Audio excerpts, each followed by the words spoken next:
oportunidade de cooperação em trabalhos ligados à sustentabilidade com a CPFL.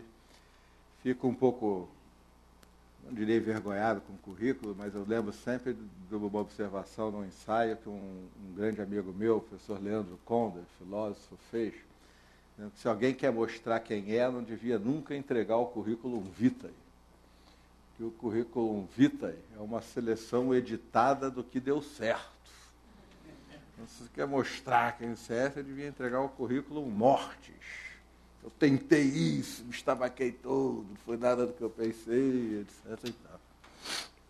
Mas é um prazer muito grande, e especialmente por ter sido instigado a comentar nesse ciclo o papel do indivíduo, a posição do indivíduo na história, mas não na história abstrata, na história concreta desse enorme problema que é a construção de uma sociedade sustentável do futuro. Eu vou usar até o título do nosso ciclo de conversas para organizar nosso papo. Que o ciclo diz assim: a transição do indivíduo na construção, a transformação do indivíduo na construção da sociedade sustentável do futuro. Então, nós temos aqui três coisas, né? A sociedade sustentável do futuro, temos que conversar sobre o que é isso, o processo, a construção e a transformação do indivíduo. Vamos começar pela sociedade sustentável do futuro. O que é o desenvolvimento sustentável? Não sabemos. Felizmente. Muito felizmente, graças a Deus. Não temos a menor ideia de que seja o desenvolvimento sustentável. Nós, em geral, todos nós. Desenvolvimento sustentável é uma construção tanto teórica, então, modos de medir, conceitos, teorias, quanto, e muito mais importante do que o teórico, histórico. Nós vivemos esse momento e eu vou enfatizar muito isso. Não sabemos o que é desenvolvimento sustentável. Eu vou repetir que, felizmente, um psicanalista francês chamado André Green uma vez disse uma frase muito boa. Ele disse assim: a resposta é a infelicidade da pergunta. Resposta não é rica. Quando a resposta vem, o processo está encerrado. Uma pergunta é algo muito rico.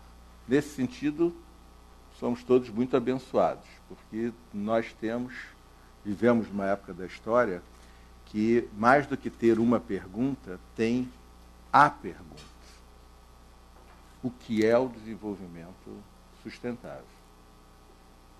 A segunda razão pela qual eu me atrevi a dizer que não sabemos, felizmente, é porque mais comum quando uma parcela da humanidade tem muita certeza de alguma coisa é que a gente assista guerras, conflitos, horrores e às vezes sofrimentos indizíveis. Nós não temos certeza, nós não temos receita, não existe cartilha, existe sim um momento da história muito especial, único, a primeira vez em que a humanidade se defronta com um desafio desta natureza, e nós vamos ver e vamos participar de o que é que vai acontecer. Não há garantias. Pode ser que a gente encontre solução a custos não muito elevados, pode ser que isto não ocorra, porque nós não sabemos o que é desenvolvimento sustentável, mas nós sabemos que o desenvolvimento atual é insustentável. Como sabemos isso e como chegamos a saber isso? Na relação da humanidade com a natureza, modificou-se, transformou-se de maneira muito radical há cerca de entre 250 e 300 anos atrás, quando surge essa explosão de ciência, tecnologia, desenvolvimento da capacidade produtiva, que é a sociedade que a gente vive a partir da Revolução Industrial inglesa. Isso que ocorreu e que nos faz viver num mundo que é muito diferente do mundo que existia antes dessa explosão, foi muito bom, na minha opinião. Por favor, nós vamos ter o tempo das perguntas e dos debates. Sempre não tenho nenhuma sabedoria especial, da minha opinião, mas acho que todos vão concordar, apesar dos dramáticos problemas de hoje, aos quais já chegarei, isso que ocorreu nos salvou. Nós não esperem, da linha de pensamento que eu vou desenvolver, uma visão russoniana do bom selvagem, de uma volta a um mundo supostamente mais harmônico. As civilizações caçadoras-coletoras fizeram coisas extraordinárias, nossos índios no Brasil têm culturas admiráveis, mas eles vivem 40 anos. Nós vivemos 80. Alguém troca? Na média, aquele cacique muito sábio do faroeste, fuma um cachimbo fininho e comprido, aqui do Xingu é um charuto grosso, aquele cara tem 50 anos, minha idade. Um exemplo mais forte. Qual a maior tragédia que pode acontecer na vida de alguém? Desculpe se eu toco na vida pessoal de alguém. É quando morre um filho ou uma filha. Que o resto vai acontecer. O avô vai morrer, o pai vai morrer, a gente vai morrer. Quando a ordem se inverte é que o drama se estabelece. Pois bem, há apenas 100 anos, só 100 anos, todas as mulheres aqui presentes iriam ter filhos e iriam ver algum ou alguns filhos morrerem. Sem exceção. Na média, sem exceção. Se uma não acontecer... Charles Darwin perdeu 3 filhos. Karl Marx perdeu 2 filhos. Só para falar de quem eu me lembro agora. Essa explosão de ciência e tecnologia nos libertou disso. Mortalidade infantil hoje, num país desenvolvido, é 7 por 1000, uma coisa assim. E assim, muitos outros exemplos. Mas, ao mesmo tempo, nos trouxe, assim é a história, nos trouxe alguns problemas que hoje, na entrada do século XXI, são problemas muito graves, muito relevantes e que exigirão, forçarão, ocorrerão grandes transformações. Como isso começou? Primeiro, algumas agressões ambientais de ordem local. O Rio Tâmisa, o ar da cidade de Londres. Aos poucos, cresce a economia, cresce a população e as agressões tornam-se regionais. Toda uma bacia hidrográfica, todo um bioma. No Brasil, nós destruímos a floresta atlântica, sobrou 8%. A Mata Atlântica tinha quase o tamanho da Amazônia. Há quem diga, viu, então não é um problema, levamos 500 anos para fazer isso. Mas se você somar a população que viveu em todos esses 500 anos, não chega perto da atual. Se a gente parar há uns 60, 50 anos atrás, quando a mata já estava boa parte destruída. O regional pode ser muito grande. Florestas do norte do Canadá são corroídas, são destruídas por chuva ácida, sulfato de enxofre, SO2, que vem da Europa Ocidental, o regime de ventos faz cruzar e chove chuva ácida no Canadá. Mas de cerca de 30, 40 anos para cá, e de modo muito acelerado, surgiu uma novidade. E essa é a novidade das nossas vidas. A população, a economia, o processo produtivo cresceram tanto que algumas dessas agressões ambientais tornaram-se globais. Todo o ecossistema do planeta é afetado de maneira significativa. Há muitas formas de listar essas agressões globais. num belo livro que eu recomendo, chamado Colapso, do geógrafo Jared Diamond, ele lista no último capítulo 21 agressões. Eu prefiro uma taxonomia mais simples, falar em 6 grandes agressões ecossistêmicas globais que justificam a afirmativa de que o nosso desenvolvimento atual é insustentável.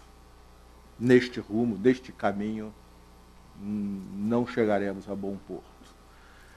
Primeiro, desertificação e perda de qualidade do solo. Há uma convenção da ONU sobre isso, desde a ECO 92, da Rio 92.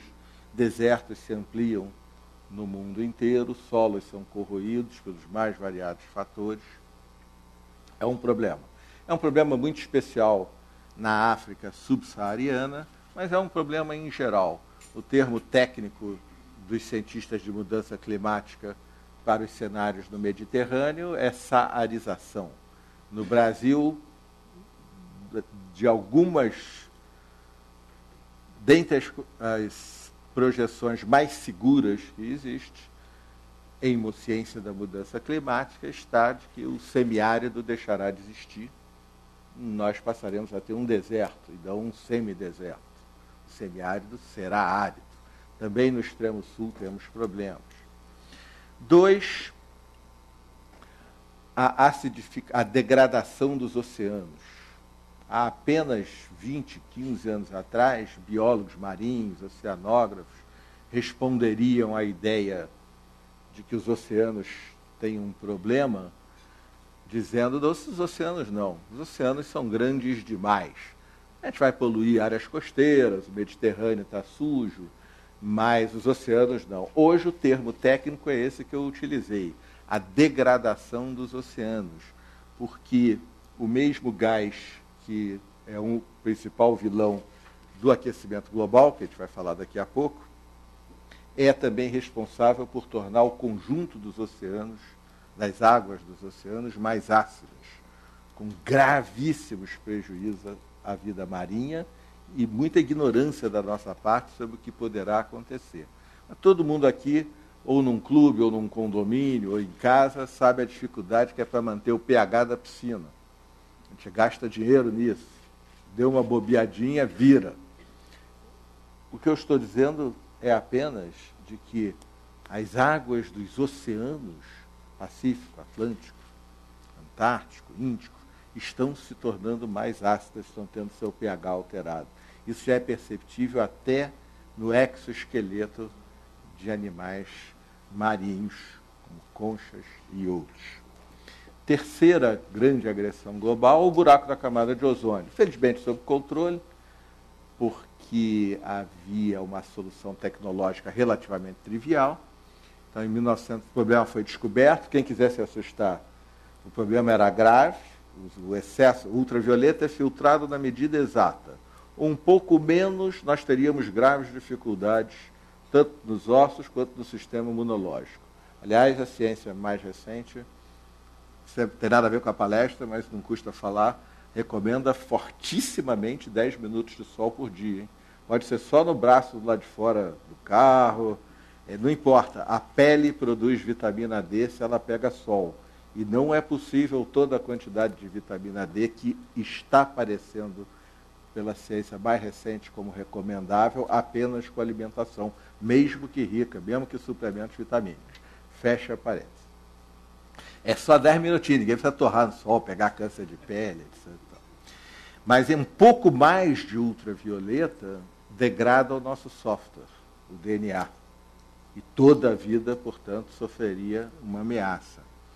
Felizmente o problema foi descoberto, por acaso, para quem gosta de susto, descoberto absolutamente por acaso, e havia uma solução tecnológica ao alcance da mão, coisa que não existe, por exemplo, como a gente vai conversar já já, para o aquecimento global. Troca-se os CFCs, por isso a gente compra spray escrito não contém CFC, são os clorofluorcarbonos, é o gás que destruía o filtrozinho do ultravioleta, que é a camada de ozônio, e o buraco da camada de ozônio que estava abrindo, dentro de umas 4 décadas vai fechar. está lá estabilizada, a gente levou um sustinho em 2007, morre-se mais de câncer de pele na Austrália, na Nova Zelândia, no Rio Grande do Sul, no Uruguai, na África do Sul, mas o problema está sob controle. Quarto, a crise de recursos hídricos, a escassez de água doce. Guerras e conflitos, não seria correto dizer irão acontecer, estão acontecendo.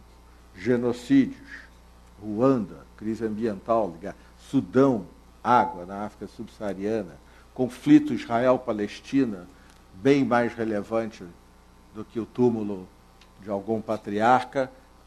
Dá uma olhadinha no mapa georreferenciado das fontes de água na fronteira de Israel e Cisjordânia e vai ver o que a turma, meus parentes, estão discutindo lá.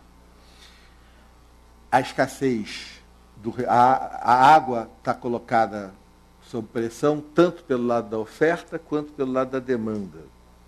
Pelo lado da demanda, a elevação, o crescimento da população e a elevação dos padrões de consumo fazem com que o uso de água doce se multiplique. Chineses estão comendo mais carne, água, boi é água. Nós, brasileiros, estamos usando mais celulares, água. Não tem água no celular, mas vai fabricar um celular que você vai ver que gasta um bocado de água. E a população do mundo, o Homo sapiens, primeiro bebê que, bem educado, estaria aqui sentado para participar dessa conversa, nasceu há 200 mil anos atrás.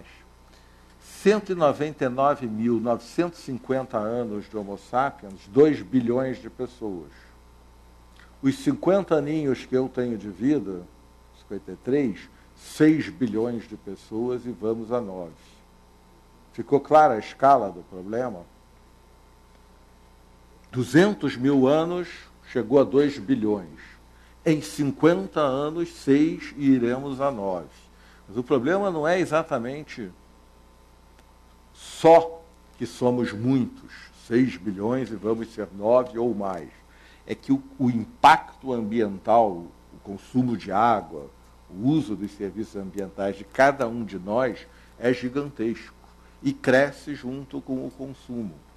Qualquer pobre da favela da Maré, no Rio de Janeiro, hoje, tem um impacto ambiental maior do que Dom João VI.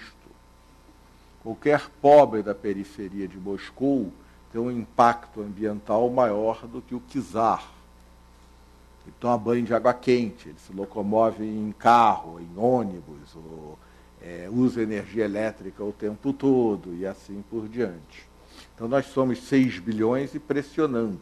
E com a emergência muito bem-vinda de massas carentes a um padrão de consumo melhor, essa pressão aumenta. Então, sobre a água, ela é muito poderosa, nós estamos usando muito água, muito mais água. Mas há o outro lado que é o da oferta. A água é um ciclo, todos conhecemos, evapora, chove, etc. e tal. Mas o aquecimento global, que a gente vai falar daqui a pouquinho, eu estou na 4ª agressão global, ele modifica a oferta de água. Vocês poderiam dizer, não, estranho isso. Vai aquecer mais, vai evaporar mais, vai chover mais. Mas é um problema logístico. A mudança climática quer dizer mudança. As chuvas não cairão nos mesmos lugares. E os rios e canais que hoje escoam as águas para os reservatórios atuais vão ter perda de eficiência. Muita água não conseguirá ser coletada, porque a chuva muda de lugar e ali não tem rios, não tem canais. Essa mudança é muito rápida. Então nós temos um problema grave de água doce. O planeta tem muita água, devia se chamar planeta água, mas a água doce é só 1,9% do total desta água.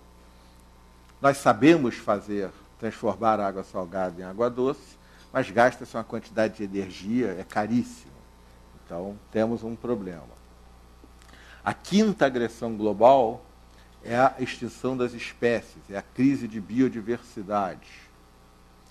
Normalmente, nós nos aproximamos desse tema, eu, por exemplo, mais por razões de algum valor que a gente atribui à natureza, à vida, ou por razões éticas, Eu sou do WWF, trabalhei com o mico leão dourado lá em Silva Jardim, no estado do Rio. Outros se preocupam com outras espécies, muitos porque essas espécies símbolos, na medida que são preservadas, significam a preservação de todo um ecossistema. Mas eu quero dizer a vocês que não, estas são boas razões, elas me comovem, mas estão longe de ser a razão que faz da crise de biodiversidade um enorme perigo. A razão é uma palestra inteira sobre isso. Fica a sugestão para essa magnífica iniciativa do Café Filosófico CPFL, não comigo, mas que no Darwin Day, que no mundo inteiro se comemora, faça uma palestra sobre Darwin. A razão é que nós estamos tentando terminar uma revolução, a revolução darwiniana. Ela ainda não... Sigmund Freud, num momento de falta de modéstia, disse que a humanidade cresce quando cai do pedestal. Que ela havia caído com Galileu Galilei, quando descobriu que não está no centro do universo, com Darwin, quando se descobre fruto da história da vida. Isso terá a ver com ciência ou religião, um grande número de biólogos é religioso, de biólogos importantes, e com ele mesmo, Freud, com a descoberta do inconsciente. A revolução darwiniana ainda não terminou. Nós estamos descobrindo que nós somos parte da natureza. Nós ainda não pensamos desta maneira, isso se trai até nas nossas palavras. Nós dizemos assim, meio ambiente, eu, o humano, e o meio ambiente. Na Espanha, eles se orgulham muito de que não falam, em Portugal, que eles não falam mais meio ambiente, eles falam ambiente. Os espanhóis são mais atrasados e dizem medio ambiente. Mas em Portugal diz-se apenas ambiente. É um avanço, mas não resolve. Fica igual o inglês, o francês, environment, quer dizer ao redor. Eu e o ao redor, não. Nós somos parte. Dentro de cada um de vocês existem 100 trilhões de bactérias. A quantidade de bichinhos vivendo dentro de cada um de vocês é 10 vezes maior do que de células de vocês. Eu tenho, para cada célula que tem a assinatura ali, Sérgio Besserman, tem 10 bichinhos, para cada célulazinha minha. Um pedacinho de tártaro do dente, bem olhado no microscópio eletrônico, tem mais espécies de bichinhos do que no Jardim Zoológico de Campinas. Nós somos parte, e a vida é uma teia. A vida inteira do planeta é uma teia. Mas nós estamos extinguindo as espécies numa velocidade de ritmo geológico, numa velocidade impressionante, numa velocidade de grande extinção. Não se trata de preocupação com elas. É que a vida é como se fosse, numa imagem do biólogo Peter Watt, de Harvard, é como se fosse um castelo de cartas. Nós estamos tirando cartas. E vamos tirando cartas. As projeções são que a gente pode extinguir 40% da vida. Em que momento essa teia da vida rompe? O que a gente pode dizer sobre isso? E aí é que vem o maior perigo. Não temos a mais mínima ideia. Do alto da nossa arrogância de supostos homo sapiens, não vamos esquecer que Deus não deu nome, hein? Ele pediu a Adão para dar nome. E aí Adão saiu dando nome, nos diz o livro. Saiu dando nome aos seres vivos. E nós nos auto-atribuímos esse nome, homo sapiens. Se somos sapiens mesmo, no final da palestra, na verdade, não no final da palestra, no meio do século, saberemos. Estamos desafiados. Mas do alto da nossa arrogância, nós desconsideramos a pesquisa da vida. Ela só passou a se acelerar faz cerca de 5, 10 anos. Então, você pergunta aos biólogos do planeta quantas espécies existem, eles responderão assim: catalogadas 1.700.000. Agora estamos correndo atrás, tal, porque pintou dinheiro, claro. Antes não tinha dinheiro para esse tipo de pesquisa. Eu acho que existem 3 bilhões. Outro biólogo vai dizer, eu acho que existem 10 milhões. Outro biólogo vai dizer, eu acho que existem 30 milhões. E muitos biólogos vão dizer, eu acho que existem 100 milhões de espécies vivas. Eu, como estatístico, garanto, ninguém tem a mínima ideia. Entre 3 bilhões e 100 milhões, nós não sabemos nada sobre a vida. Se a gente não sabe nem quantas espécies são, vocês têm ideia de qual a extensão do nosso conhecimento sobre como elas se entrelaçam do ponto de vista da ecologia. Somos ignorantes. Teremos que avançar brutalmente do conhecimento. Mas, no meio dessa ignorância, estamos extinguindo a vida. A sexta agressão global é a mudança climática, é o aquecimento global. Ele seria mais um item da agenda do século XXI, que é a agenda da sustentabilidade, e bastaria para eu considerar cumprida a missão de apresentar argumentos de que o desenvolvimento atual é insustentável. Mas a mudança climática é diferente. Ela é mais grave, mais urgente e mais profunda do que todas as demais crises que eu mencionei anteriormente. Ela é a nossa vida dos próximos anos, o principal item das transformações econômicas, sociais e políticas e do pensamento humano que haverá e serão muito profundas nos próximos anos. Por que ela é mais grave? Porque ela agrava todas as outras crises ambientais, em primeiro lugar. Agrava a desertificação, ela é a própria acidificação dos oceanos. O buraco de ozônio tem uma relação indireta, mas tem alguns gases, os próprios F6. Acelera muito a extinção das espécies, como a gente já conversou, agrava a escassez de água doce, e ela em si, além disso, tem impactos muito significativos.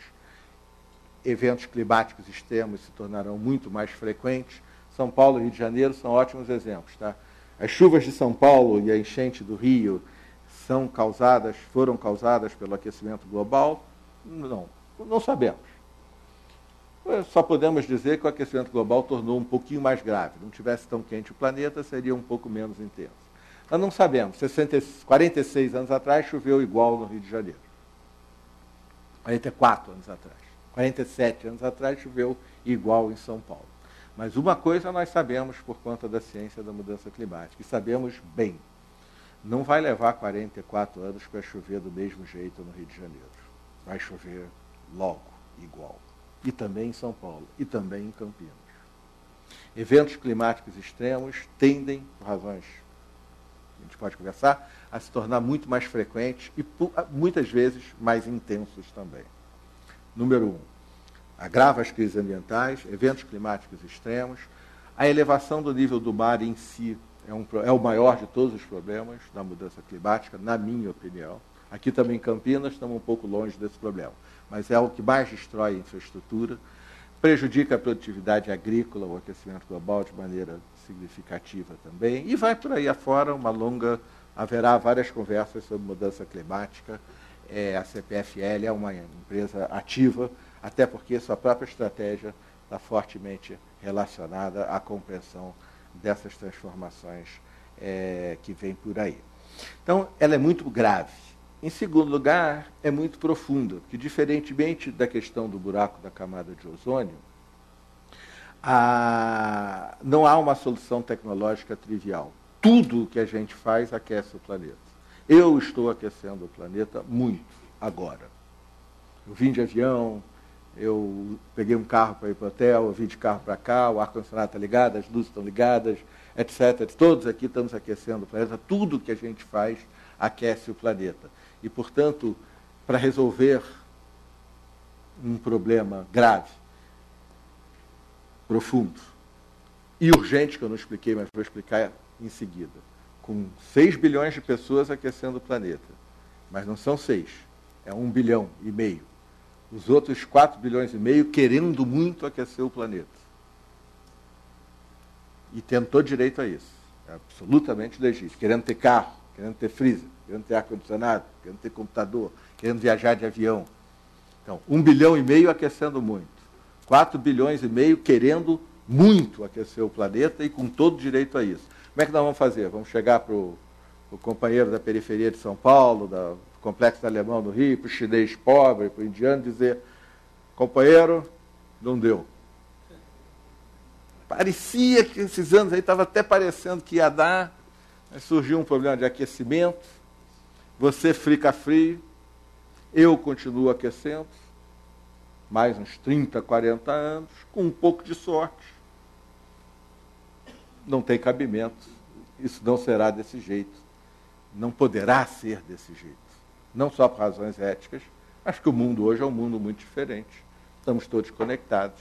Um sujeito está passeando com a mulher de burca em Cabul na terça-feira e no sábado dirigindo um táxi em Manhattan. Vendendo Maria Mole, doce de abóbora em forma de coração em Governador Valadares na quinta e na terça está na indústria da construção em Boston. O mundo não permite mais esse tipo de... Estamos todos ligados, conectados.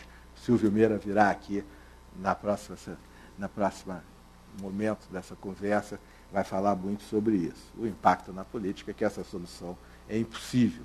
Então nós vamos ter que mudar muito. E, infelizmente, como, apesar de todo o blá, blá, blá, etc. e tal, da mídia, pegando um pequeníssimo grupo de cientistas que, com todo o direito de pensar dessa maneira, tem uma ideia diferente sobre ciência de mudança climática. É importante o registro que é um grupo muito pequeno, que não tem nada a não ser uma ideia, todas as evidências, milhares de evidências, desde medição de temperatura e alta atmosfera até ciclo de vida de borboleta na América Central, milhares e milhares de evidências. O meu herói da vida é Darwin, tá? E Darwin tem essa frase que muitos vão lembrar aqui: basta um único fato, uma única evidência que toda a minha teoria vai por água abaixo. A vida, a ciência funciona desse jeito. Todas as evidências são do aquecimento global, da mudança climática, mas um grupo muito pequeno, sem provas, sem nada, tem uma ideia ligeiramente diferente. A mídia não funciona que nem a ciência. A mídia funciona na base houve um, houve outro. Nós, às vezes, pensamos desse jeito. Houve um, houve outro. Não é assim que a ciência funciona. A ciência só ouve quem apresenta algo na linguagem dela. Uma ideia e as evidências que suportam essa ideia e que tipo de teste pode ser feito para a gente saber disso. Então, nós estamos muito atrasados. A mudança climática é conhecida há século. Em 1896, toda a teoria estava formulada, praticamente demonstrada há 50 anos. Mas como os interesses econômicos são muito profundos e a ciência avança, o fato é que nós hoje já estamos radicalmente atrasados e as mudanças necessárias para evitar um aquecimento global perigoso, hoje, por mais rápido que a gente ande, praticamente cumprir a meta que os líderes definiram como indispensável agora em Copenhague, na COP15, já é praticamente impossível. Então, Obama, Sarkozy, Gordon Brown, Lula, Rungital, todos juntos, devidamente informados pela ciência dos seus países, pelo painel intergovernamental, pelos seus departamentos de Estado, pelos seus órgãos de segurança, informação, todos sabiam o que tinha que fazer, chegam lá, não conseguiram fazer nada, mas cravaram no documento, não pode aquecer mais de 2 graus centígrados de jeito nenhum, que seria muito perigoso. É muito perigoso mesmo, e vai acontecer. O que nós estaremos decidindo, cada um de nós, nos próximos anos, é se nós vamos ter um aquecimento mais para perto de 2 graus, mas para isso vai ter que mudar tudo. Na economia, na política, que tem que ser global, na sociabilidade, acabamos de conversar, e no pensamento humano a gente conversa já já. E rápido. Ou se, business as usual, uma expressão consagrada no jargão de economistas anglo-saxões, ou seja, continuando a fazer as coisas do jeito que estamos fazendo, nós iremos para um aquecimento de 5, 6, 7 graus centígrados, que é um pesadelo inacreditável, sobre o qual comentarei rapidamente para esclarecer algo importante sobre este pesadelo. Isso nós vamos estar escolhendo, se é 2 graus ou se é 5, 6, 7. Em qualquer hipótese, tudo vai mudar. As coisas irão mudar. E nós vamos ter que fazer isso rápido. Qual é o ponto importante? Se alguém me sinalizar o tempo, importante é de ter garantia que teremos tempo para conversar um pouquinho. O que eu vou dizer agora talvez surpreenda alguns, mas é muito importante no contexto do enfrentamento da mudança climática. O risco é grande. Para quem?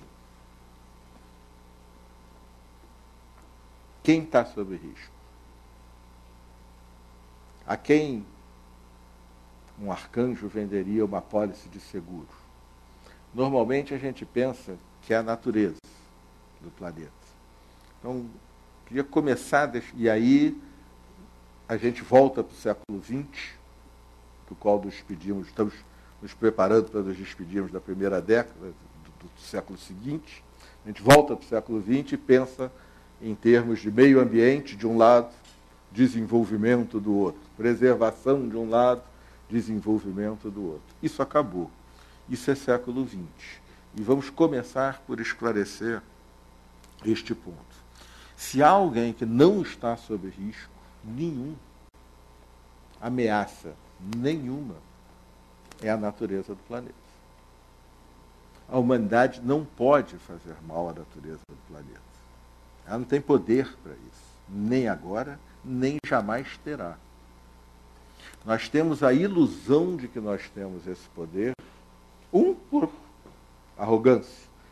Alguém leu que nós somos a imagem e semelhança de Deus e, em vez de entender imagem e semelhança, entendeu que somos deuses. Não somos. 2, por uma ilusão decorrente da questão do tempo. O tempo da natureza é um. O nosso tempo é outro. Nós vivemos 80 anos. Jesus Cristo esteve aqui há 2.000 anos. A civilização tem lá seus 7.000 anos. A agricultura, 11.000. O primeiro Homo sapiens, 200.000.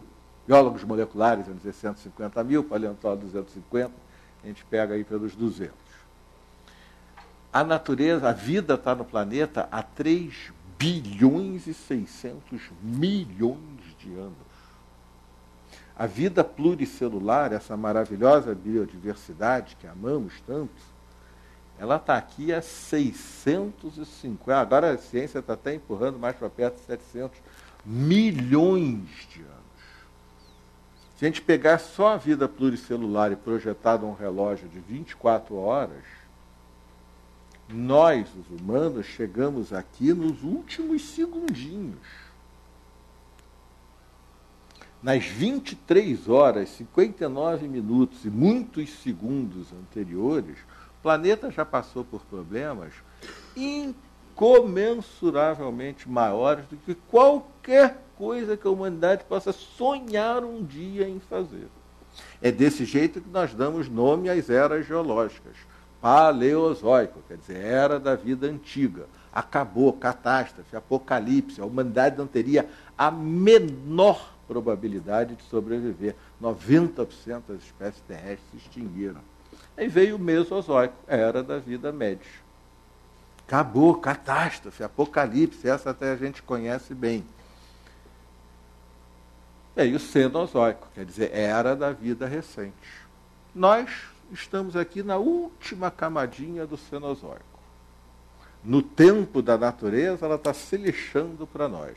Mas nós estamos, como conversávamos há pouco,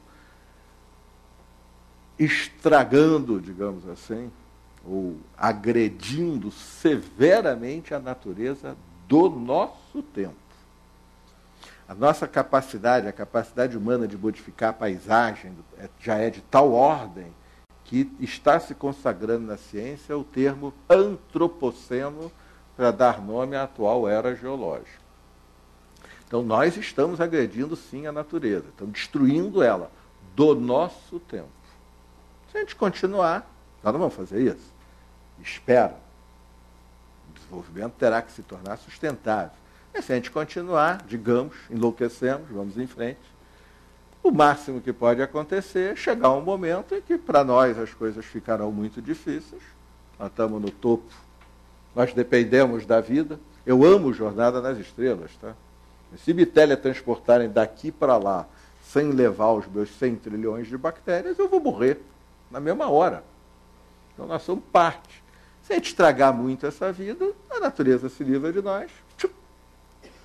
E o que a ciência diz, o registro fóssil diz, é que 5 a 10 milhões de anos depois, 100% de diferença, para ela não é nada, em 5 milhões a 10 milhões de anos, a biodiversidade está toda aí de novo, sem nós. E até mais rica. Se alguém aqui é de arquitetura ou de design, os designs de ponto de partida são mais numerosos. Tá? A primeira explosão da vida, só bactérias.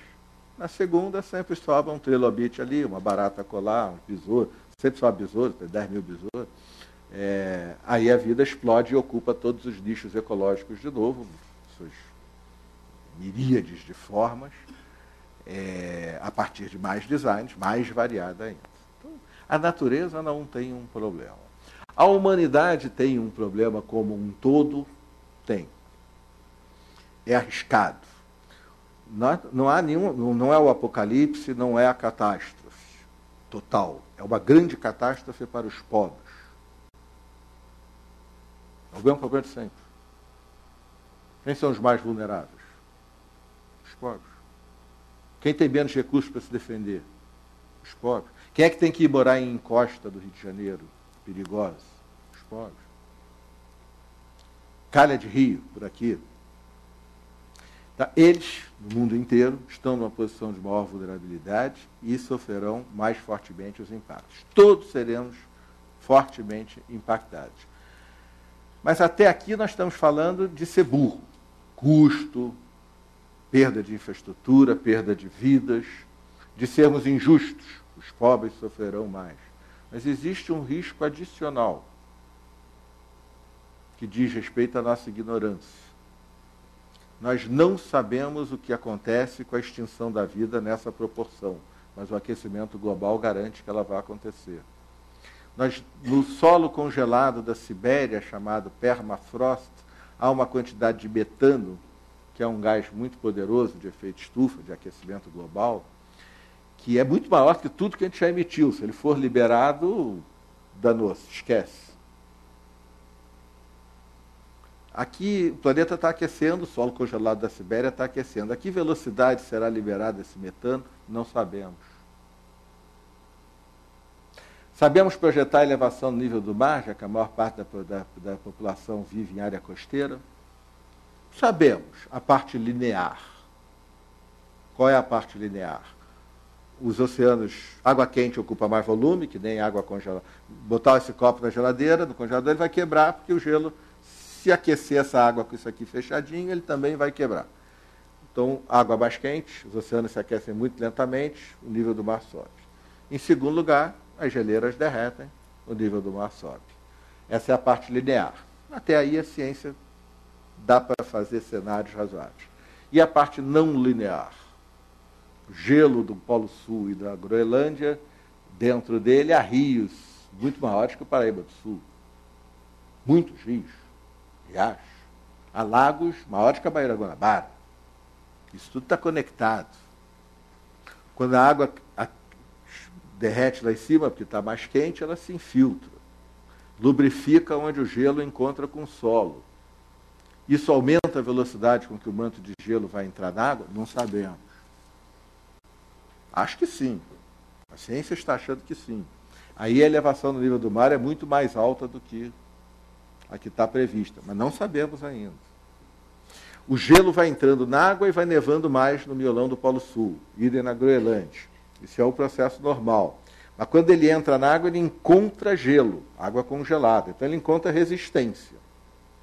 Essas plataformas de gelo estão colapsando. Vocês leem isso nos jornais. Plataforma de Olsen, plataforma de Lhasa. O manto de gelo entra na água sem encontrar a resistência delas. Vai entrar mais rápido? Então o nível do mar já é outra história. Não sabemos. Pode ser que a notícia seja boa. Pode ser que a notícia seja ruim. Vocês fazem seguro de carro? Seguro de residência? Se eu oferecer uma passagem aérea de primeira classe para 2 pessoas para Nova York, uma estadia lá por $50, todo mundo quer. Se eu der a informação de que não precisa se preocupar, mas 1 em cada 500 desses aviões cai e morre todo mundo. Vocês querem ir? Vocês entram nesse avião? Eu estou dizendo que tem 499 chances de não acontecer nada. E vocês, por $50, vão ter uma linda semana em Nova York. 499 chances. Vocês entram nesse avião? Vocês estão nesse avião. O risco maior não é... Veja, eu não estou dizendo que vai acontecer algo. Eu não estou dizendo isso, eu estou dizendo que não vai acontecer algo. Tem 499 chances de não acontecer algo. Nós já estamos nessa faixa que o bom senso, a forma como a gente se comporta no cotidiano, a forma como a gente faz negócios, inclui um tipo de análise de risco que a gente faz quase instintivamente, que nós não estamos fazendo para o planeta e para a vida humana. Nós já estamos numa faixa de risco muito considerável. E o papel do indivíduo? E a consciência? Para a gente terminar e bater um papo.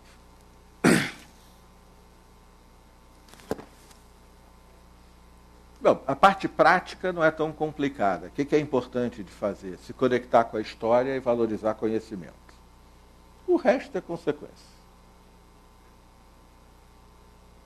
Claro, desliga a luz, gasta menos água, coleta de água de chuva, eficiência energética, tudo fontes renováveis de energia, consumidor mais consciente, então, milhões de coisas. Tem uma que é muito mais importante que tudo isso, porque ela dá origem a tudo isso. Conectar com a história. Que momento da história nós estamos vivendo? Quem sou eu? O que eu estou fazendo aqui? Que história é essa? Da minha cidade, do meu país, do meu bairro, do meu continente, do mundo. Nos anos 70 tinha aquela frase, pensar global, agir local. Agora, obrigatoriamente, ela continua válida, mas tem uma outra metade. Pensar global, agir local. Pensar local, agir global. Eu conheço pouco Campinas, mas não seria difícil achar exemplos. O Rio de Janeiro é um exemplo melhor. Digamos que, de repente, o Rio de Janeiro faz um milagre, acontece. Gandhi ressuscita e é eleito. E o Rio passa a fazer tudo certo em termos de sustentabilidade amanhã. Tudo certo. Cada cidadão, cada vereador, cada prefeito, cada empresário, cada motorista, está tudo certo. Mas o aquecimento global vai para 5 graus, que o resto do mundo não faz. O Rio danou-se. Ou nós, brasileiros, digamos que amanhã nós acordamos conscientes e deixamos de fazer uma das maiores burradas de todos os tempos, que é o que nós estamos fazendo na Amazônia. Estou aqui preocupado, estou falando como economista, não é como ambientalista. Sou ambientalista também, mas permita-me falar como economista, com o coração guardado na gaveta e trancadinho. Na hora de ir para casa, eu pego ele de volta. A maior burrada que alguém pode fazer é o que nós estamos fazendo com a Amazônia. É estúpido. Gerações de brasileiros vão se... A nossa geração será manchada por essa vergonha. Não é uma vergonha ética, não é de ter cuidado com a natureza. A vergonha é de ser burro, feito uma porta, queimando floresta para botar boi, para vender terra, para quando chega o mais boi, ou quando chega a soja, queimando biodiversidade. Sabe? Mas vamos dizer que amanhã a gente acordou menos burro e menos hipócrita, porque antes o pessoal dizia, não, tem que desenvolver a Amazônia. Agora a gente diz, não, desenvolver a Amazônia não é isso, é outra coisa. Aí vem um papo agora que é assim, mas 20 milhões de pessoas moram na Amazônia. Você quer o quê? Que elas não possam melhorar seu padrão de vida? É o pior IDH do Brasil. O IDH de onde está a fronteira agrícola da Amazônia, o tipo de vida que essa hipocrisia quer oferecer para essas pessoas, é um IDH que levaria 20 a 30 anos para ficar igual ao IDH do Complexo do Alemão, da favela da Maré. Daqui a 30 anos eles estariam como está a favela da Maré, no Rio de Janeiro. Estou falando de alguém que estuda IDH. Tá? Então é isso, agora vem essa hipocrisia que é para dizer. Então nós estamos lá fazendo aquela burrada. Vamos dizer que a gente amanhã interrompeu o desmatamento da Amazônia. Se o aquecimento global for para 5, 6, 7 graus, nós vamos perder quase metade da Amazônia, mesmo fazendo nosso dever de casa. Então somos todos globais, somos todos locais, estamos num mundo diferente, temos que nos conectar com a história. O que é consciência? Fazer política, com P maiúsculo. Quer dizer, agregar em torno de ideias. Entrar num site e discutir uma coisa é política. O que nós estamos fazendo aqui é política. Não precisa ser eleger o vereador, etc. e tal. Isso é o que nós temos que fazer, e muito. E valorizar o conhecimento. E valorizar o conhecimento. Porque esse é o século do conhecimento. Tudo passará por aí. O que é a consciência individual? Não sabemos. Vamos falar da transformação do indivíduo. A ciência da consciência é uma ciência muito recente. Ela tem uns 20 anos. Tentativa de descobrir o que é que está acontecendo aqui entre nós. Eu falo, vocês pensam, isso eu concordo, isso eu discordo, exagerou, errou feio, ou não está me interessando. A noção que temos de estarmos aqui participando disso, isso que nós chamamos de consciência, a tentativa de descobrir isso é muito recente. O que é isso? Trabalham nela filósofos, Deschaudel, Searle e outros, Henrique ali pode nos falar bastante sobre isso. Trabalham matemáticos, Roger Penrose, Cambridge, maior matemático vivo. O professor Pinguelli, do Fórum Brasileiro de Ciência e Mudança Climática, publicou um livro sobre consciência. E trabalham neurocientistas. E a ciência do cérebro tem avançado muito. Um deles, muito famoso no Brasil, porque tem todos os livros, quase todos os livros traduzidos, e é um dos principais do mundo, Antônio Damasio, num livro chamado Mistério da Consciência, essa era a discussão, fez a definição que é, de certo modo, a mais aceita. O que distingue a nossa consciência da consciência de alguns animais, que também tem um nível elevado de consciência do self, nem todos têm, isso não é uma fronteira, eu gosto de uma imagem boa, Deus quando soprou a terra para fazer Adão, nada mais darwinista, né? Adão quer dizer o terroso, que veio da terra. Eu não consigo... Enfim, Deus quando soprou a terra para fazer Adão, dar-lhe consciência e alma, o vento espalhou um pouco. Então, aqui pertinho, nós temos parentes muito conscientes. Chimpanzés, bonobos. Bonobos é um tipo de chimpanzé. O bonobo, o chimpanzé, o orangotango, metade dos gorilas, os elefantes sempre, os golfinhos sempre, passam no teste da consciência. É um teste muito simples. Desmaia o bicho e pintam uma bola, uma cruz vermelha na cabeça dele. Acorda o bicho e bota na frente de um espelho. Se ele fizer assim, caraca, o que fizeram comigo? É porque ele tem um certo nível de consciência. E, como eu disse, chimpanzés, bonobos, orangotangos, elefantes, golfinhos, quem não passa somos nós. Ele não tem mão para fazer isso, mas ele chama a galera toda para ver. E a gente ainda não sabe interpretar direito. Para mim é bem óbvio, ele está chamando, começou de novo. Agora foi comigo, depois são vocês, vão pintar aquele negócio aqui. Mas, enfim, o que distingue a nossa consciência, e quem tem cachorro sabe, que cachorro tem vários animais, etc. Tal. O cachorro é um bom exemplo. Eles têm consciência do self. O que distingue a nossa consciência na visão do Damasio é o tempo. O cachorro é um bom exemplo, porque quem tem cachorro sabe que o bicho tem um tipo de consciência. Você quer ensinar um cachorro a não fazer xixi, você faz aquele negócio todo, não precisa bater no bichinho, pelo amor de Deus. Mas bate no chão, tá, faz aquele negócio, mas você tem que fazer nos primeiros 3, 5 minutos.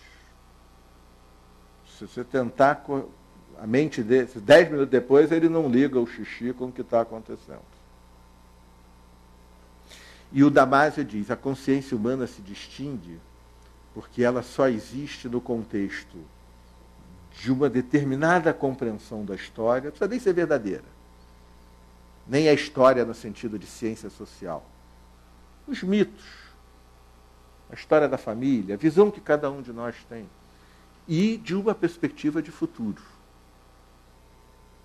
O bandido aqui de Campinas ou do Rio de Janeiro, o coitado do garoto que não tem a menor sentimento, emoção, pensamento, nenhuma expectativa para a vida dele daqui a 1 ano, 10 anos, ele mata, ele atira, ele tem consciência.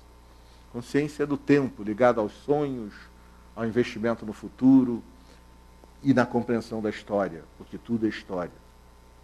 Curioso que um psiquiatra, que muitos de vocês devem conhecer, Oliver Sacks, aparece naquele documentário A Janela da Alma, O Olhar é a Janela da Alma, 50 e tantos anos de psiquiatria, um dos maiores psiquiatras do mundo, perguntado o que é um indivíduo saudável do ponto de vista mental.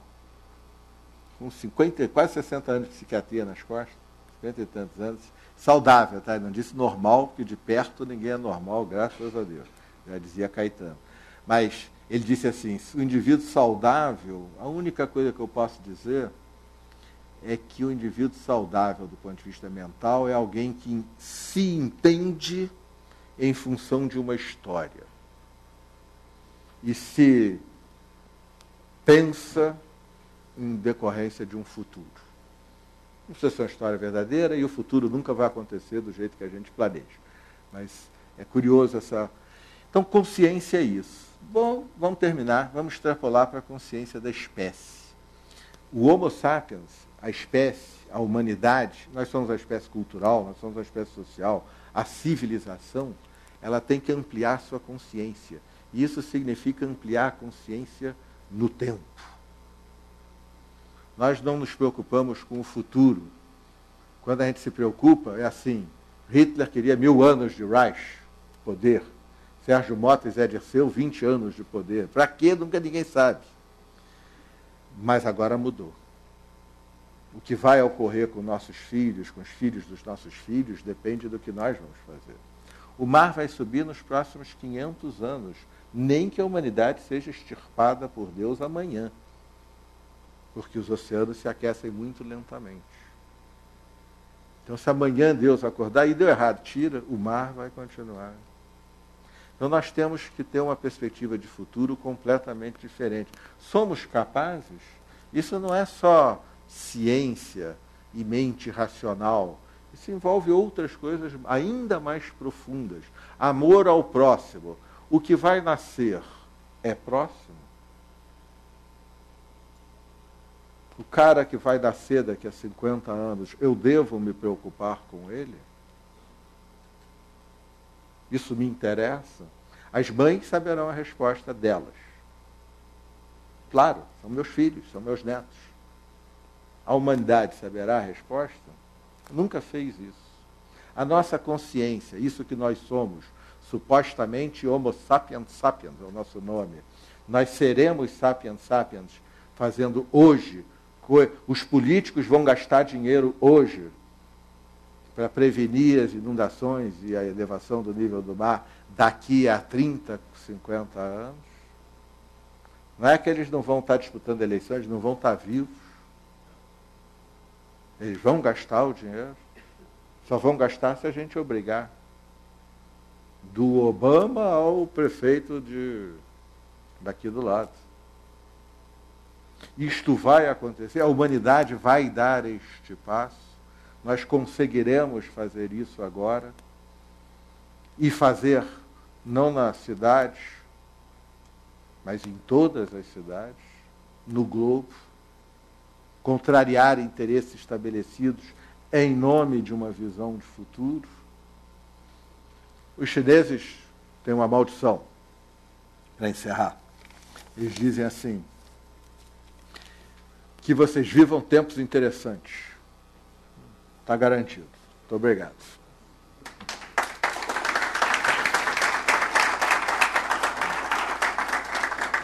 Muito bem. Depois desse quadro que o professor Sérgio Bessermann nos trouxe, no mínimo perturbador, né?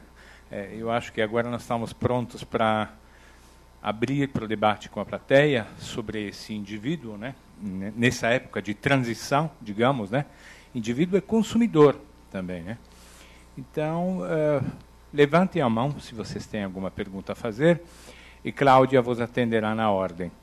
Então, procurem serem breves, de maneira tal que a maioria das pessoas possam formular suas perguntas. Obrigado.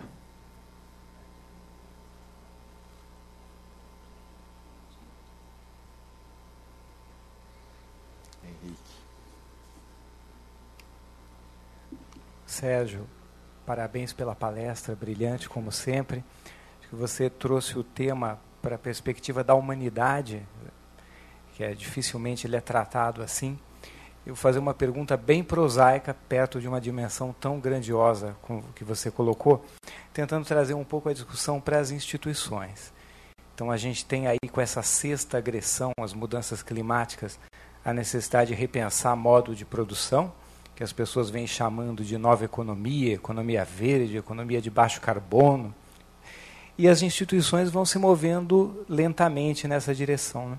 As instituições públicas tentando regular ou sendo pressionadas a regular, e há quem ache que só através de uma regulação muito robusta é possível mudar o rumo do modelo de produção.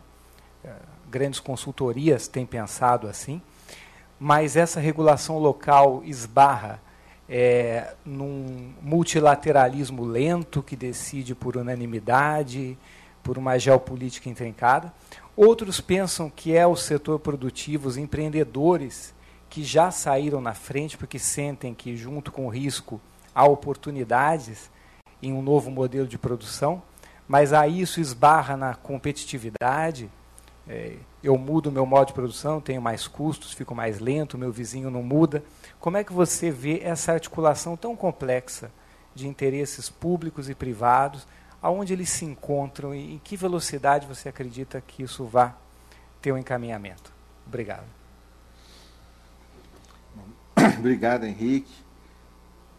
Eu e Henrique trabalhamos juntos no tema, nos encontramos em eventos, trabalhos, afora nos últimos anos, e eu vou ter a oportunidade de voltar aqui para falar um pouco só sobre este tema.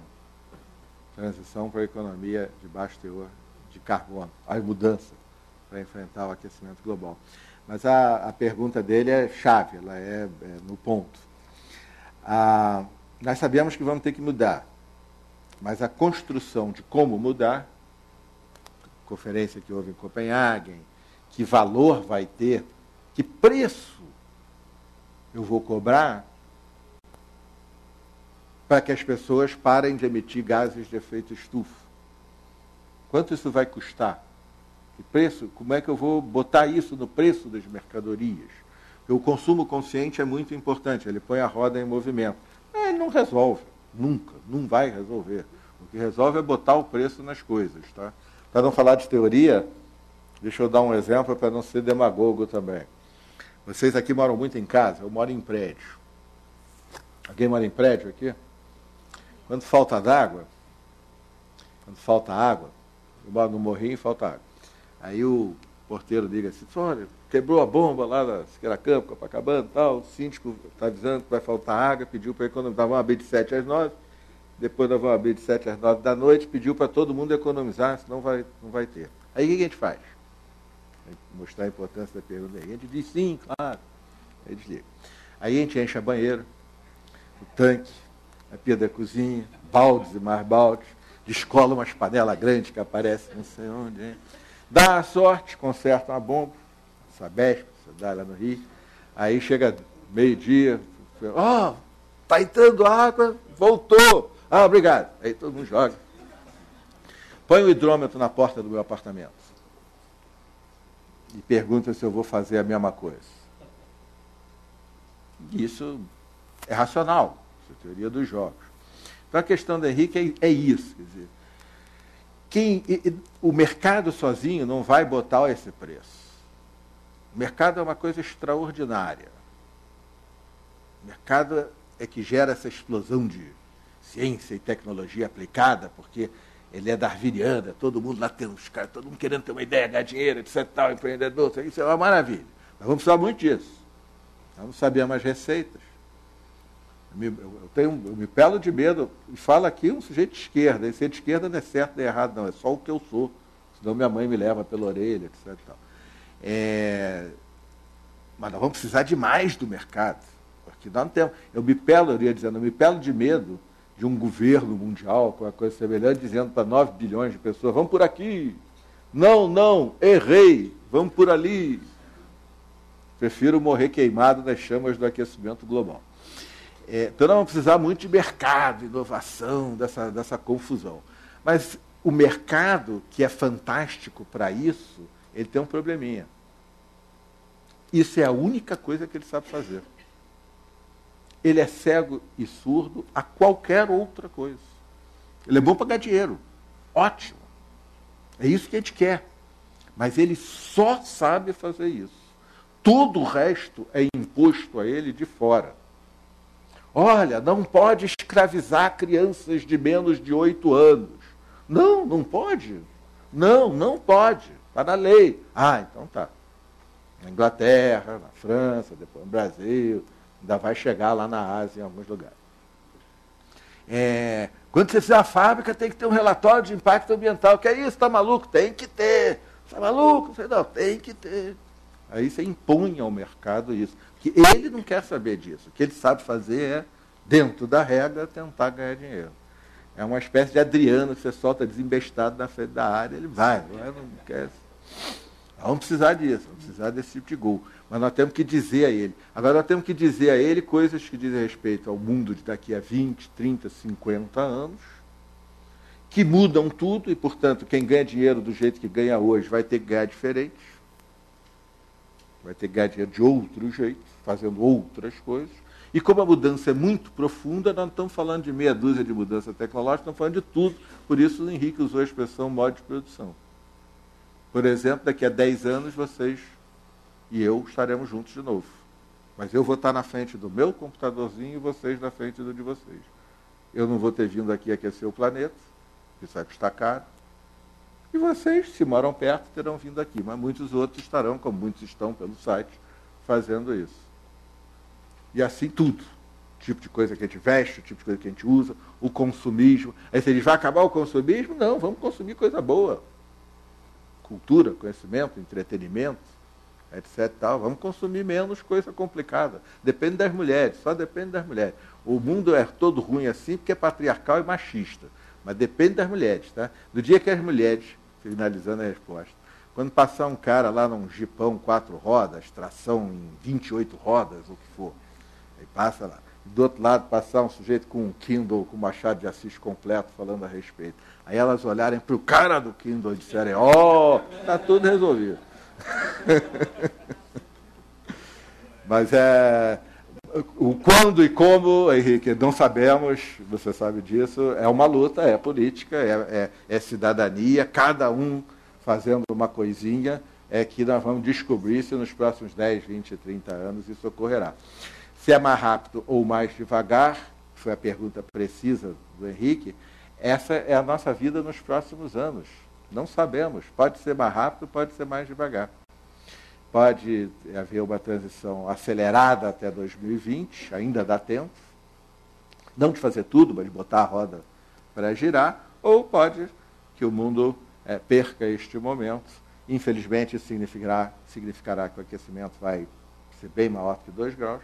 3, 4, o que for, mesmo que depois as coisas... e vai por aí afora. Boa noite, Sérgio. Sou o Felipe, editor do site da CPFL Cultura. A gente está transmitindo agora essa palestra, tanto no nosso site quanto no site da Acatu. Vieram algumas perguntas aqui. Eu escolhi a da Juliana, de São José dos Campos. E ela te pergunta, ela gostaria de saber se, de alguma forma, o sistema educacional tem abordado essas questões que você levantou. E ela diz assim, ela acredita que a formação dos futuros cidadãos seja imprescindível para que a humanidade seja viável do futuro. Está com toda a razão, em outras palavras, foi o que eu quis dizer quando falei conectar-se à história e valorizar conhecimento. No sistema educacional você tem, de um lado, dentro e fora das instituições de ensino trabalhos importantes e heróicos, às vezes sem nenhuma condição de material, às vezes com apoio de mais recursos, mas, na prática, no Brasil, nós decidimos uma tese correta que funcionou de modo errado, isso é comum acontecer. A tese correta é que a questão é transversal. Então, em vez de ter uma cadeira de educação ambiental, isso deveria estar presente em todo a grade curricular, toda vez que o problema fosse afetado. Isso é muito certo. Mas a vida é dura e concreta. Como ninguém ficou com a responsabilidade de fazê-lo, ninguém fez. Então, que a gente não tem isso no currículo, não tem isso no sistema de ensino, esse conhecimento, a gente tem são esses esforços. E, de outro lado, o que está mudando muito é que a sociedade, ao valorizar o tema e o conhecimento a respeito, gera uma cultura ligada a isso. E a garotada, sei lá por que tipo de sabedoria ou intuição, ela está muito conectada. Então, há uma demanda grande nos meninos, nas meninas, por conhecer o tema. Eu tenho ido a muita escola pública, em todos os níveis de renda, em todos os locais, o interesse é enorme. Eu chego em escola pública do Rio de Janeiro, põe 200 garotos na minha frente fazendo uma confusão que as professoras têm certeza que eu vou sair aqui. Aí eu começo a falar, e todo mundo que está nisso, Nóbrega, o Marenco, o Guedes e tal, e a garotada para e presta atenção e faz um montão de perguntas. Eles estão ligados, mas o sistema educacional não absorveu o tema de maneira mais eficiente e todos nós podemos ajudar nisso. Toda e qualquer iniciativa que envolva, que mostre a relação do que acontece no bairro com a questão do planeta, a importância do gesto de economizar recursos, água, envolver, né? Eu nunca li Benjamin Franklin na minha vida, então não quero posar de erudito de uma coisa que eu não fiz. Mas um rapaz do WWF, fazendo uma apresentação em PowerPoint, colocou um dia uma frase de Benjamin Franklin, eu vi e nunca esqueci. E se aplica muito à pergunta da Juliana, que é o que nós todos temos que fazer. Ele diz assim, Benjamin Franklin dizia, se você me diz, eu esqueço. Se você me ensina, eu repito. Se você me envolve, eu aprendo. E a forma de envolver, já que a mudança climática afeta a todos, é ir buscar onde ela nos afeta. E como eu afeto ela. Como eu posso mudar e ajudar alguma coisa nessa grande luta. Envolvimento sustentável. Eu nunca tinha pensado nesses termos, mas a formulação é excelente. Já que ele fez um jogo de palavras muito bom, me lembrou uma coisa antes da pergunta. Nós não sabemos o que é desenvolvimento sustentável, porque nós não sabemos sequer o que é desenvolvimento, quanto mais sustentável. Sustentável é no tempo. Desenvolvimento, do tipo de sociabilidade que nós tivemos nos últimos décadas e séculos, 2, 3 séculos, parece só crescer. Mas toda mãe, estou falando muito das mães aqui, mas é o que há de mais humano, é como a vida. Toda mãe sabe que, quando ela pensa o desenvolvimento da filha dela ou do filho dela, ela não pensa só crescer.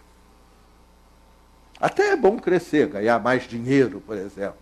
O Woody Allen dizia que dinheiro não traz felicidade, mas provoca uma sensação tão parecida que às vezes não dá para distinguir muito bem.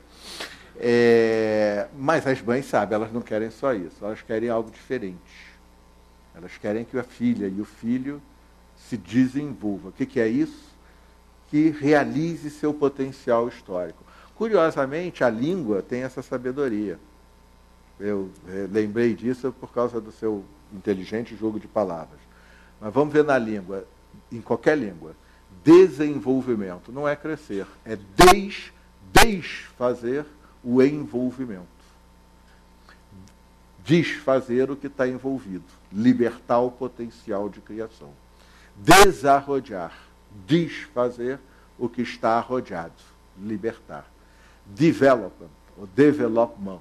Desfazer o que está envelopado, o que está preso. Então, nós precisamos começar a pensar o desenvolvimento, e mais ainda o desenvolvimento sustentável, não só em termos de mais, mas o quê?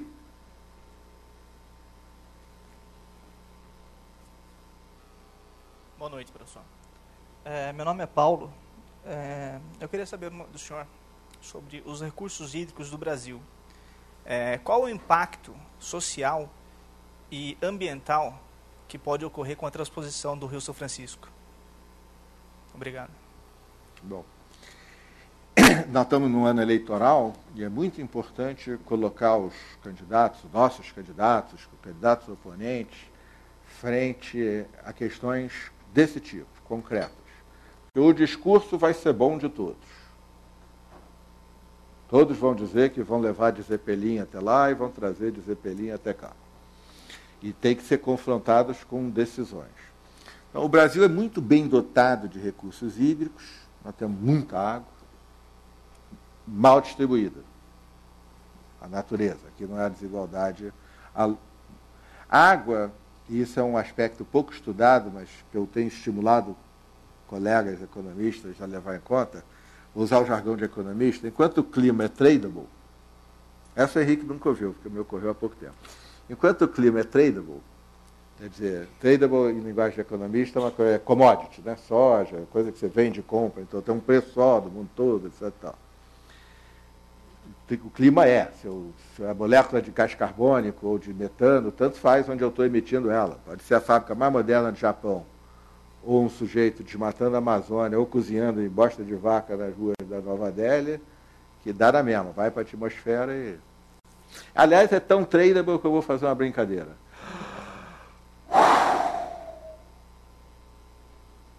Ok. Em 6 meses, todo e qualquer indivíduo do planeta, 6 bilhões de pessoas, vai respirar alguma molécula que eu botei para fora agora. Então, ela é bem tradable. A água, não. A água, se eu economizar água no Amazonas, isso não levará água para o Oriente Médio, nem para os semiáridos.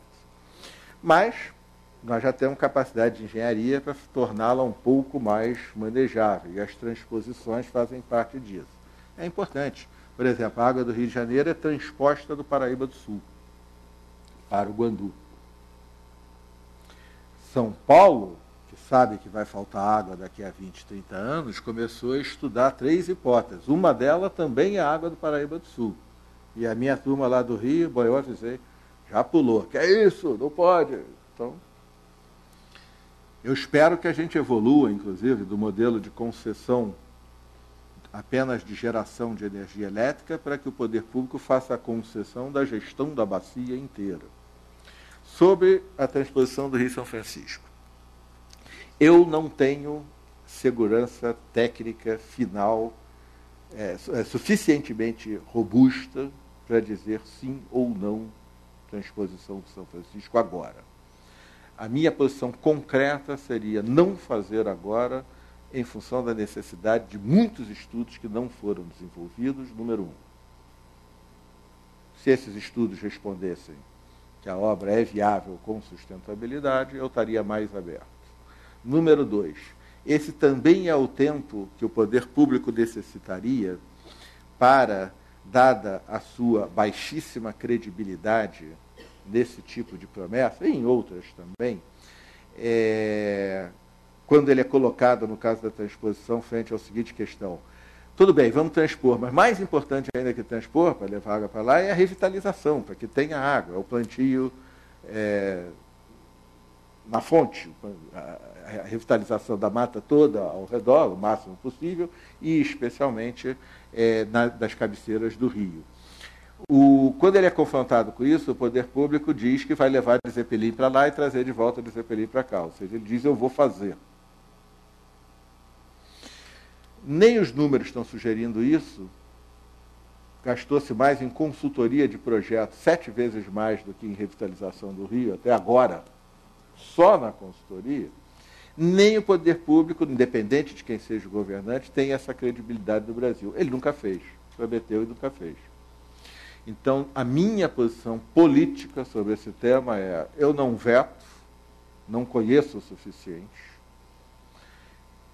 para ter uma opinião a respeito sobre se vale a pena ou não, porque tem custos elevados, especialmente a salinização da foz. O problema não é tanto a água, é pouca água de São Francisco. O problema é qual vai ser o uso social e econômico desta água, qual o modelo, para que você está levando água, quem você vai beneficiar, é uma discussão social, e os impactos ambientais. O que me preocupa é a salinização, porque esse é um fenômeno grave que ocorreu em muitos lugares. Então, eu precisaria de mais estudos.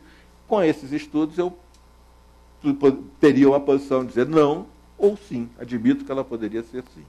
Em segundo lugar, eu acho que o Estado do Brasil deveria, nesse tipo de projeto, iniciar pela raiz. Primeiro, demonstra a revitalização. Primeiro faz, primeiro refloresta, primeiro recupera o rio inteiro. Depois, de posse do conhecimento e da decisão, segue em frente. Agora, há muitas outras questões às quais Serra, Dilma, Marina, Ciro, se for candidato, devem ser colocados do mesmo tipo. Você vai asfaltar a BR-319, Porto Velho, Manaus, ou vai fazer algum outro tipo de coisa? Você vai, questão número 1. Número 2, outros tipos de exemplo, Belo Monte. Não é simples, é muito fácil dar uma de Avatar e ir para lá, não faz Belo Monte. Mas eu não sei, o que eu quero é discutir. Isso é que eu quis dizer como fazer política. Se não fizer Belo Monte, tem duas opções. Ou não vai ter tanta energia, ou vai ter essa energia de outras fontes. Vamos discutir. Se fizer Belo Monte, tipo de questão que a política, conhecimento tem que ser aplicado. Se fizer Belo Monte, com um lindíssimo estudo de impacto ambiental, e é isso mesmo, é um mundo. Se fizer Belo Monte, me aparecer daqui a 10 anos com uma conversa de não prevíamos, como muitos técnicos estão dizendo, nós vamos ter que construir mais 6 represas para dar e voltar a todo o projeto inicial dos tempos do governo militar, que era aí. Então, veja, nós, ecologistas, vamos colocar todos nós, sustentabilistas, ambientalistas, nós agora não somos transversais ao jogo. Nós somos o nome do jogo. E aí nós estamos obrigados a jogar. Nós não temos mais saída fácil. Nós não podemos simplesmente dizer, sou contra. Sou contra e o quê? Acabou o mundo apenas do preservacionismo, porque agora nós não estamos mais discutindo só um local, uma floresta, um lago. Agora nós estamos discutindo a civilização e o planeta. Então eu tenho que dar solução. Eu tenho que ter a minha opinião sobre qual a solução. Não posso mais me esconder, no bom sentido, na trincheira. Trincheira é para lutar. E eu fui ambientalista, preservacionista também. E da trincheira a gente lutava. Não mexe, não mexe, não mexe, todo mundo destruindo tudo. O nome do jogo agora é outro, nós estamos no jogo. Então, quando se discute energia, nós temos que participar. E isso vale para Belo Monte, vale para a água, para São Francisco, vale. Consciência está ligada a conhecimento também. Não basta conhecimento para ter consciência. Consciência é mais. Mas passa pelo conhecimento. Então, cada assunto tem que ser estudado, debatido e democraticamente decidido.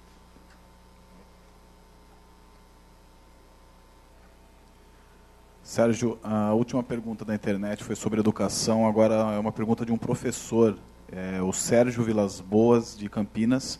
Ele é doutor em Geociências e Meio Ambiente, ambientalista e educador socioambiental. E ele te pergunta qual é o compromisso que a mídia, tanto a pública quanto a privada, deve assumir para que o cidadão participe positivamente nesse processo de transição de uma cultura de hábitos irresponsáveis para uma cultura de sustentabilidade cotidiana. A mídia tem uma imensa responsabilidade, só que, emendando com o que vínhamos conversando, que deve ser a razão da pergunta até, é uma responsabilidade difícil, ela não é fácil. ela não tem um atalho simplista com o fornecimento de receitas, de cartilha. Ela também deve fazer isso. Também é bom, eu uso, eu não só gosto, como uso. Recomendações, por exemplo, que aumentem a eficiência energética ou outras. Mas, como nós estamos frente a um problema muito mais profundo, conversando exatamente sobre isso, a mídia está frente a uma tarefa muito mais complexa, que é de nos ajudar todos a nos situarmos na história e termos o conhecimento mais aprofundado ou o melhor possível sobre aquele tema. E isso é uma tarefa muito difícil para a mídia. Ela não está no Brasil e no mundo, porque eu já falei disso antes, vou dar um exemplo para explicar o que eu quero dizer. Eu era presidente do IBGE e levei para... Eu queria... Era um trabalho, parte do meu trabalho, junto com o corpo gerencial do IBGE, passar para cada um dos técnicos, principalmente dos gerentes, que o trabalho deles lá incluía a comunicação profissional daquela estatística e daquela informação. Porque a maior parte da cidadania só teria acesso àquela informação estatística do IBGE através da mídia.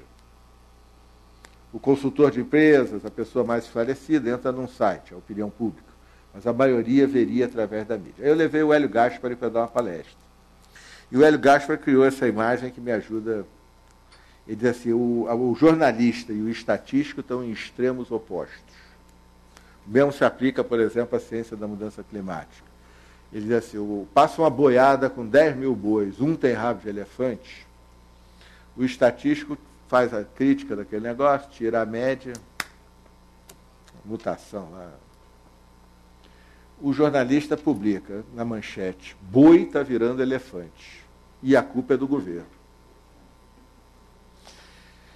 Ciência da mudança climática. A verdadeira discussão na ciência da mudança climática não é entre os chamados céticos e os outros.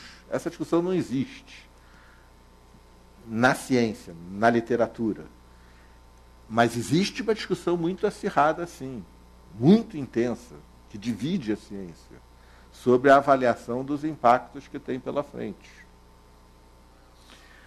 A mídia tem uma ética que é ouve quem diz que é preto, ouve quem diz que é branco. De modo que todos nós estamos contaminados pela ideia de que o debate científico contemporâneo sobre ciência, sobre mudança climática, é entre os que dizem que vai ter aquecimento global causado pelo uso da humanidade e os céticos. E não é. Essa foi o que a mídia nos transmitiu. Esse debate não existe na ciência, porque os chamados céticos não apresentaram nenhum argumento que merecesse ser incluído na discussão científica ainda. Se apresentarem, será discutido. Por outro lado, não há consenso nenhum. A discussão é um pega-para-capar horroroso em muitos temas, e isso não transparece. Então, a necessidade da mídia, especialmente no jornalismo, o jornalismo científico se aproximou da complexidade dessa questão bem colocada na pergunta. O problema é que o jornalismo ambiental, que obrigatoriamente também terá que lidar com conhecimento científico, ele ainda não se envolveu nesta discussão, que faz parte. Inclusive, Campinas é um dos centros de formulação de pensamento em jornalismo científico no Brasil, de formação de quadros. Então, essa discussão que é tão comum na área do jornalismo científico, na cobertura dos impactos das agressões ambientais, seja na mídia focada nisso, seja na mídia econômica, na mídia política, etc., ela ainda é meio desconectada. Uma pergunta muito importante. Isso não acontece só no Brasil, no mundo inteiro isso está ocorrendo, e passa por nós, como clientes da mídia, demandarmos um padrão de qualidade e de profundidade na cobertura desses temas maior. Última pergunta da internet. A última pergunta foi escolhida pelo próprio público que está participando do chat. aqui durante a transmissão e foi escolhida a pergunta do Carlos Lopes, ele é de Minas Gerais, uma pergunta um pouco descontraída até. Ele te pergunta se você, mesmo como um darwinista, não pensa que as espécies irão se adaptar a tais mudanças via seleção natural. A pergunta é boa porque ela nos faz voltar a duas questões que a gente discutiu aqui. Primeiro, as espécies vão, elas não têm nenhum problema. Eu insisto que no tempo da natureza, que é o tempo profundo dos geólogos, ou o tempo longo, que nós não conseguimos sequer conceber, a vida não tem um problema na Terra e as espécies, portanto, se adaptarão sim. Agora, quando a gente olha, então essa é a primeira questão, as espécies se adaptarão.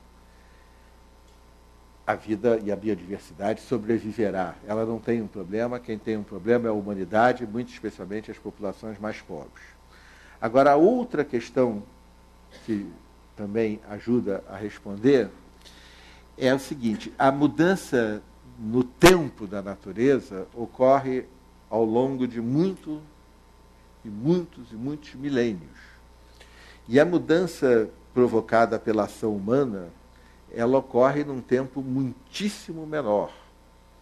Um bom exemplo, eu viajava, eu era presidente do IBGE, fiz minha primeira viagem de executivo. Antes já tinha viajado de econômica, mas presidente do IBGE, tinha uma reunião da Comissão de Estatística da ONU, me arrumaram lá executivo. Eu estava lá feliz, para Nova York, executivo, que beleza, isso aqui, eles ficam dando suco de laranja para a gente, champanhe, tem uma poltrona grande. Aí senta do meu lado um ex-aluno, e que naquele momento era diretor do Banco Central. E eu confesso que, putz, ferrou. 10 horas de viagem chato, 11 horas de viagem chato. E resolvi puxar um assunto diferente. Já trabalhava com o tema 7 anos, isso era 1999. Colega, aquecimento global, papá.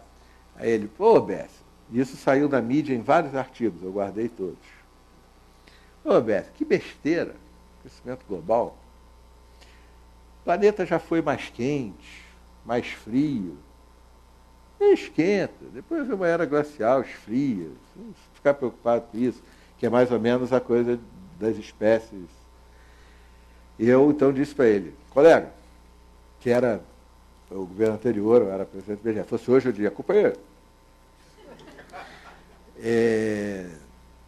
planeta, eu criei uma imagem que me ajuda a abreviar a explicação. Eu disse assim, olha, colega, se eu correr a maratona em 2 horas, eu vou ser o recordista mundial do século XXI. Ninguém vai correr a maratona em menos de 2 horas. Se eu correr a maratona em 40 segundos, eu vou morrer incinerado e esfolado antes de morrer estabacado. O único jeito é me enfiar num canhão e me disparar. O planeta já foi mais quente, mais frio, voltará a ser. Mas ele faz isso em milhões, centenas de milhares, às vezes em tempos mais extremos, milhares de anos. Nós vamos esquentar 3 graus em 100 anos. 2 graus, se acontecer um milagre, 2 graus em 100 anos. O planeta costuma fazer isso em 50 mil anos. Então, as espécies se adaptam, mas não nesses 100 anos. Aí elas não têm nenhuma chance. Nenhuma chance. E mais, portanto, serão extintas. Depois a vida se reconstitui toda. 30% das espécies serão extintas se o aquecimento for para os caminhos piores. 30% a 40% é a melhor estimativa hoje. Então, essa é a questão. E nem a nossa estratégia para salvar as espécies continua a ter eficiência. Digamos que essa folha de papel aqui é o Parque das Emas, onde eu tento preservar a flora e a fauna do Cerrado. Aí vem o aquecimento global e torna todo, digamos, 3 graus mais quente. Uma parte imensa da fauna e da flora aqui não está bom mais aqui no Parque das Emas. 2 graus basta para que o Cerrado seja vegetação natural ao redor de Buenos Aires. Ela tem que mudar. Se ela tivesse milhares de anos, ela se muda. Pássaros e insetos mudam rápido, plantas mudam lentamente, mas elas se mudam, elas descem mais para o sul, onde é mais frio, ou sobem a montanha, onde é mais frio, se estiver esquentando. Mas elas precisam de milhares de anos, boa parte das espécies. E mais, o Parque das Emas está completamente cercado por soja. Como é que elas vão se mudar?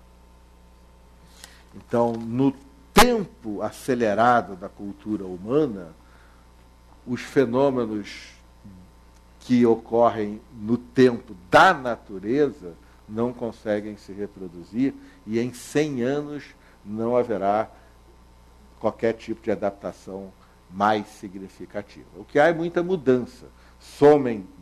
Campinas vai mudar muito tipo de pássaro, certos pássaros aparecerão, virão outros.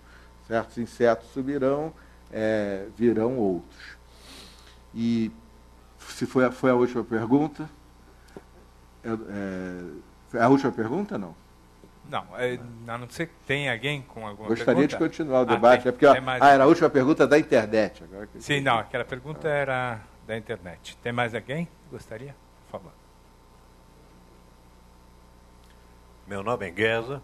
Gostaria de saber, já que existe um aspecto econômico importante em todo este jogo, e se esse problema se apresenta com muito mais intensidade desde que a era da industrialização se instalou no mundo, não caberia um imposto para as indústrias mais poluidoras para ter o aspecto econômico para que elas se preocupem em diminuir o seu impacto?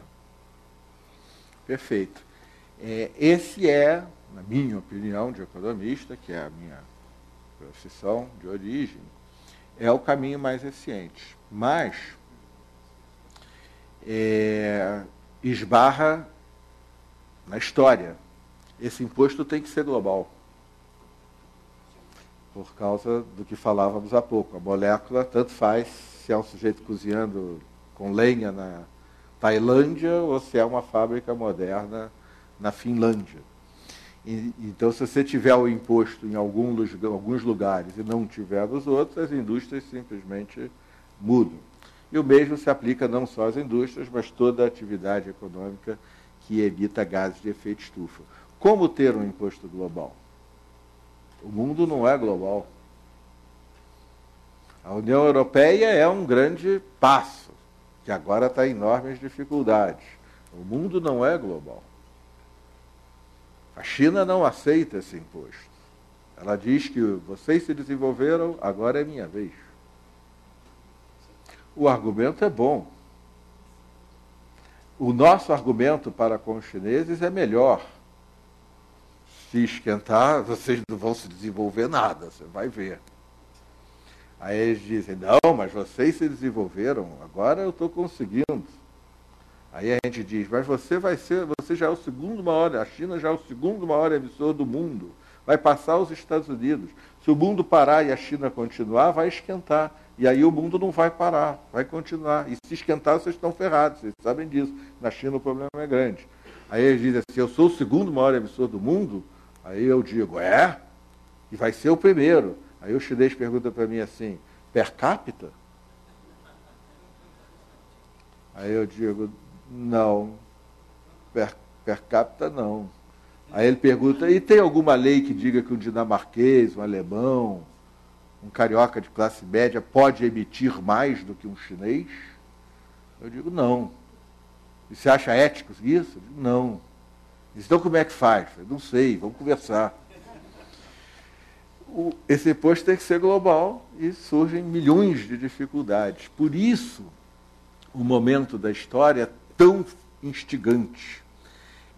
Não se trata só de técnica, de uma transição tecnológica. Nós vamos precisar muito de ciência e tecnologia. Mas passa por uma construção de engenharia social, de engenharia política e, claro, principalmente econômica. Não é apenas um tema da economia, é o tema da economia. Porque se não houver a mudança, a economia vai mudar por conta dos impactos. e da reação das pessoas. Se houver a mudança, a economia vai mudar muito. Eu gosto de atrair atenção em palestra para empresários. Vou repetir quando vier aqui discutir só esse tema. Estou vendo a Adriana, a organizadora do evento, ali atrás, para a CPFL. Eu gosto muito de uma imagem que um rabino criou de uma crise que houve lá na Espanha, Sefarádia, no ano 1000 e pouquinho. Para uma crise muito pequenininha, mas é a situação da humanidade hoje. Se nós continuarmos indo para onde estamos indo, nós vamos chegar, qual o problema? Então, nós estamos indo celeremente para um mundo não sustentável, não apenas do ponto de vista dos impactos ambientais, mas também dos conflitos políticos, das guerras. Né? Quando eu falo com empresários, eu gosto de atrair a atenção deles dizendo o seguinte: 2 populações estão submetidas a um alto grau de risco. Até aí, os pobres, eu já tinha falado antes, e os empresários. Empresas vão nascer e morrer aos borbotões. Por quê? Que vai ser uma transição tecnológica muito acelerada. Então, o famoso Vale da Morte, do Porter é um dos gurus da Unicamp aqui. É um momento, você tem uma tecnologia que dá certo, você vai muito bem. Aí começam a chegar os competidores, as novidades e as outras tecnologias, e aí você passa por um momento em que ou você passa pelo Vale da Morte. Se você superar o Vale da Morte, você segue em frente, mas tem uma hora que você é desafiado. O Vale da Morte vai ser o Grand Canyon, porque todo mundo vai apostar em todas as direções, e ótimo. Um vai tentar ganhar com eólica, outro com solar, o outro vai fazer obra de não sei o quê, o outro vai apostar em não sei o quê, o outro vai bolar. Isso não só em energia, em tudo. E muitas coisas vão dar certo, outras vão dar errado. Coisas que hoje dão certo não vão dar dinheiro nenhum daqui a pouco, porque os preços serão diferentes. Então, é um período... E aí a pergunta do Henrique é fundamental. Quem se atreve a entrar num período tão tumultuado como esse, sem uma lanterna para frente? E aí tem que ser a regulação, tem que ser o poder, tem que ser as instituições dizendo: ok, nós vamos enfrentar o aquecimento global, eu vou cobrar tanto, custa tanto. Ah, não, para você custa menos. Pode ser, às vezes uma reforma, um imposto pode ser assim, ou cap and trade, né? Cotas, direito poluidor-pagador, vai ser assim, vai ser assado, vamos resolver, etc. E sinaliza. No que sinaliza, a dinâmica econômica adquire velocidade. Sem a sinalização, os mais ousados farão suas apostas e, se ganharem, vão ganhar muito. Mas a maioria hesita, porque o risco é muito elevado. A pergunta é muito boa. Professor, depois da sua palestra e do debate, o senhor gostaria de tirar algumas conclusões, de sintetizar um pouco o seu pensamento da noite? Bom, agradeço novamente, a conversa foi ótima, estou feliz de ter a oportunidade de continuar. A gente tem muito mais de 1 hora para conversar, principalmente desdobrando esta questão, a mais econômica, que é a que iremos conversar. Arthur C. Clarke, grande escritor de ficção científica, maior do século XXI, junto com Isaac Asimov, eles se auto-apresentavam sempre dessa maneira. O Asimov apresentava o Arthur C. Clarke, o segundo melhor escritor de ficção científica. O Arthur C. Clarke apresentava, ambos falecidos. O Arthur C. Clarke, que acertou bastante, né? Ele bolou satélites antes de existirem satélites, bolou velas solares antes do projeto atual de velas solares. Ele, numa entrevista com o Jornal Brasileiro, em 99, fez blog, dizendo assim: eu sou muito otimista. Eu acho que a humanidade tem 50% de chances de sobreviver. Eu sou até mais, acho que tem mais. Mas aí ele diz uma coisa interessante, ele diz assim: mas os próximos anos e décadas serão decisivos. Todo mundo sempre diz isso. Porque ninguém gosta de viver em anos e décadas que não são decisivos. Mas dessa vez é verdade. Então a única mensagem é que, fazendo conta, dessa vez é verdade. Nós vivemos anos e décadas decisivos que definirão não apenas o que é o desenvolvimento sustentável, temos que construir isso, mas definirão algo ainda mais interessante. Definirão também, esses anos e décadas, quem nós somos. Pela primeira vez, a humanidade constrói-se, enquanto humanidade, de forma consciente.